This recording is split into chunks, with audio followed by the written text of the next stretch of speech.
नहीं छोड़ेंगे हम लड़ेंगे, क्योंकि इस मुल्क के ऊपर जितना आपका इख्तियार है उतना इम्तियाज जलील का भी इख्तियार है।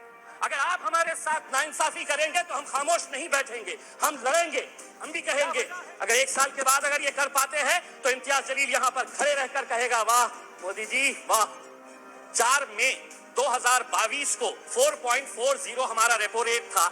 8 महीने के अंदर 6 मरतबा रेपो रेट बढ़ाया गया है और अब ये रेपो रेट हो गया है 6.50। अब हो सकता है इनमें से कोई खड़े रहेगा और कहेगा कि आरबीआई है, इसका हमारे से क्या लेना देना, बजट से क्या लेना देना। तो सुनिए गौर से, आरबीआई जब रेपो रेट बढ़ाता है तो किसी ने 20 साल के लिए होम लोन लिया है, यानी कि 240 महीने के लिए लोन लिया है और रेपो रेट 2.25% से बढ़ गया है, तो 120 से 160 महीने का एडिशनल ईएमआई उसको भरना पड़ता है। किसी ने 25 साल के लिए यानी कि 300 महीने के लिए लोन लिया है और अगर 2.25% से रेपो रेट बढ़ गया है तो उसे 199 महीने एडिशनल ईएमआई देना पड़ता है।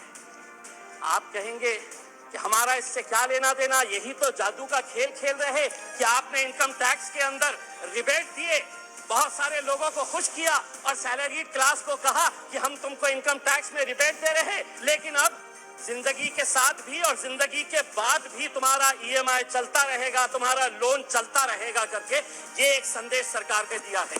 अध्यक्ष महोदय, एजुकेशन के लोन के अंदर सरकार ने जो आंकड़ा दिया है स्कूल और हायर एजुकेशन के लिए 1,12,899 करोड़, बहुत अच्छा बढ़िया सा फिगर है, जिसमें से 61% स्कूल एजुकेशन के ऊपर खर्च किया जाएगा और इन्हीं पैसों के अंदर से 14,500 पीएम श्री नाम के स्कूल्स बनाए जाएंगे। अध्यक्ष महोदय, मैं पूछना चाहता हूं, जो बच्चे आज गांव के अंदर पढ़ रहे हैं, जो जिला परिषद के स्कूलों के अंदर पढ़ रहे हैं, मेरे अहम सिर्फ अकेले औरंगाबाद जिले के अंदर अभी सर्वे करवाया सरकार के जरिए 1600।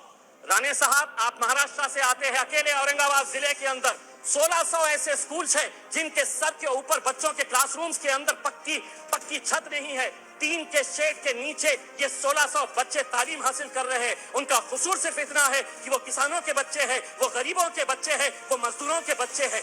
आप बनाइए नए स्कूल, लेकिन आपके पास 1 साल बचा हुआ है, ये अहद करिएगा, प्रधानमंत्री जी को कहिएगा कि पीएम श्री नहीं, उन पूरे स्कूल को हम पीएम महाश्री नाम देंगे। अगर 1 साल के अंदर ये 1600 औरंगाबाद जिले के स्कूल्स को अगर आप बदलते हैं तो हम भी कहेंगे।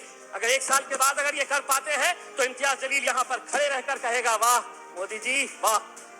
दूसरी ये बात है अध्यक्ष महोदय, माइनॉरिटीज के बारे में मैं ये बताना चाहता हूँ, राणे साहब, हम तो फूल थे, तुमने हमें कांटा बना दिया और अब इसी कांटे से कहते हो कि चुभना छोड़ दे।